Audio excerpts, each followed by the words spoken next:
সেদিন ছিল মামা বাড়িতে বৈষ্ণব সেবা। তাই স্কুল থেকে এসে ঝটাফট রেডি হয়ে বেরিয়ে পড়েছিলাম ওর সাথে, আর মাথায় সূর্য মামাকে রেখে, কারণ এত কাঠফাটা রোদ ছিল সেদিন।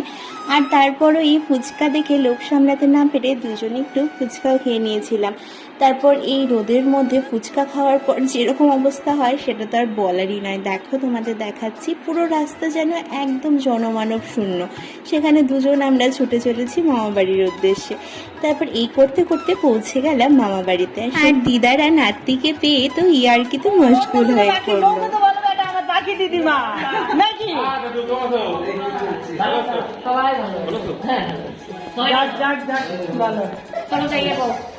আর এদিকে দেখো কত গোপুসোনা একসাথে বসেছে ভোগ গ্রহণ করতে, আর আমরাও বসে পড়েছিলাম প্রসাদ গ্রহণ করার জন্য। যতই যাই বলো না কেন, বৈষ্ণব সেবার প্রসাদ খাওয়ার মজাই আলাদা। আমার তো দারুণ লাগে। তোমাদের কাদের ভালো লাগে অবশ্যই কমেন্ট করো। জয় শ্রী গোপাল।